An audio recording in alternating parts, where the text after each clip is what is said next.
तुमच्या मनातही हा प्रश्न आहे का? मी नेमका कोणता व्यवसाय करावा? तर हा व्हिडिओ शेवटपर्यंत नक्की पहा, कारण मी तुम्हाला व्यवसाय निवडण्याचे एक सोपे त्रिकोणी सूत्र सांगणार आहे.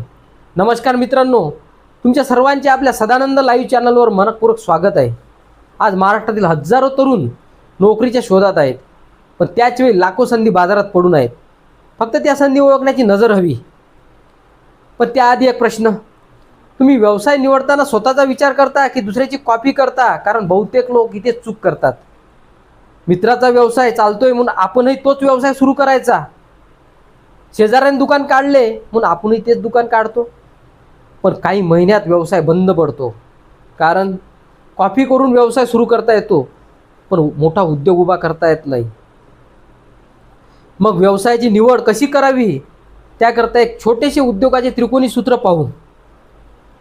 व्यवसाय निवडण्यापूर्वी स्वतःला या त्रिकोणातील 3 प्रश्न विचारा. जर या तिन्ही प्रश्नाची उत्तरे हो असतील तर समजा तुम्ही योग्य मार्गावर आहात. पहिला कोण? तुमची आवड. ज्या कामात तुमची आवड असते त्या कामात तुम्ही थकत नाही. जिथे इतरांना ओझे वाटते तिथे तुम्हाला आनंद मिळतो. तुम्ही त्या कामासाठी 12 ते 14 तास मेहनत करू शकता. म्हणून स्वतःला विचारा, हे काम मला खरोखर आवडते का? जर उत्तर हो असेल तर तुम्ही पहिली पायरी पार केली आहे. दुसरा कोण? कौशल्य. फक्त आवड पुरेशी नसते, त्या कामाचे कौशल्यही असले पाहिजे. कारण ग्राहक भावना नाही तर गुणवत्ता खरेदी करतो. तुमची क्वालिटी जितकी चांगली तितका तुमचा व्यवसाय मजबूत. अनेकदा वस्तू महत्त्वाची नसते, तर लोकांपर्यंत पोहोचवण्याचे कौशल्य महत्त्वाचे असते. योग्य कौशल्य असेल तर 5 रुपयाची वस्तू देखील कोट्यावधी रुपयाची उलाढाल करू शकते. तिसरा कोण? बाजाराची गरज. आता सर्वात महत्त्वाचा प्रश्न, लोक त्या गोष्टीकडे पैसे द्यायला तयार आहेत का? लोकांची समस्या सोडवणे म्हणजेच व्यवसाय. ज्या ठिकाणी लोकांची अडचण आहे तिथे व्यवसायाची संधी आहे. ओला आणि उबेर नवीन गाड्या तयार केल्या नाहीत, त्यांनी लोकांच्या प्रवासाची समस्या सोडवली आणि हजारो कोटीचे उद्योग उभे केले. म्हणून स्वतःला विचारा, मी लोकांची कोणती समस्या सोडवू शकतो? संकटातही संधी शोधायला शिका.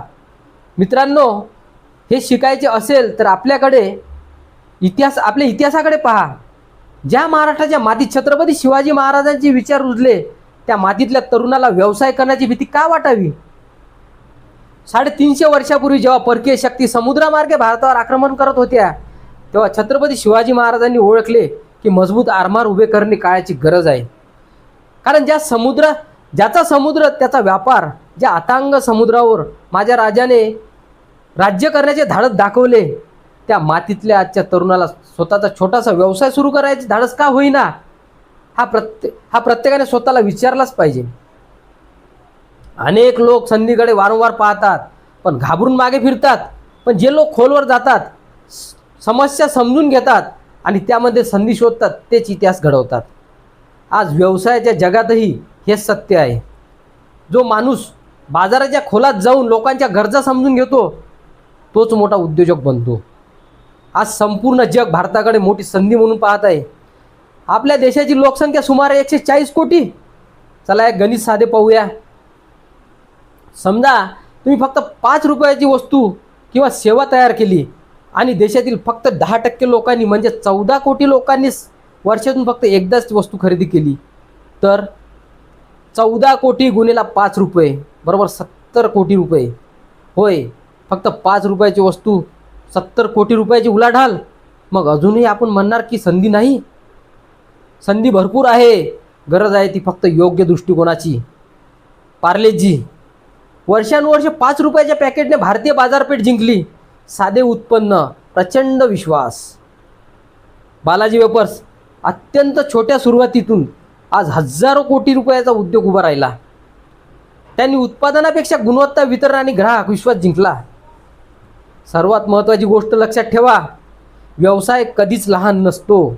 लहान असतो तो विचार. चहा विकणारा मोठा होऊ शकतो, वडापाव विकणारा मोठा होऊ शकतो,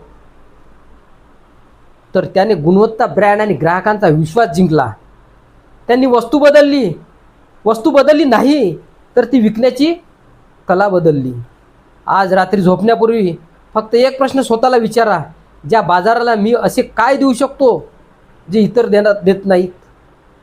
याच प्रश्नात तुमच्या भविष्यातील उद्योगाचे उत्तर दडलेले आहे. सुरुवात छोटी करा, पण स्वप्न आणि विचार नेहमी मोठे ठेवा. शिवरायांचा वारसा आपल्या व्यवसायात आणूया. मित्रांनो, पुढील भागांमध्ये आपण पाहणार आहोत व्यवसाय सुरू करण्याचा प्लॅन कसा तयार करावा. तो व्हिडिओ चुकवायचा नसेल तर आत्ताच चॅनलला सबस्क्राईब करा. व्हिडिओ आवडला असेल तर लाईक करा, मित्रांसोबत शेअर करा आणि कमेंटमध्ये नक्की सांगा तुम्ही कोणता व्यवसाय सुरू करायचा विचार करतात. पुन्हा भेटूया एका नवीन आणि प्रेरणादायी व्हिडिओमध्ये. जय हिंद, जय महाराष्ट्र.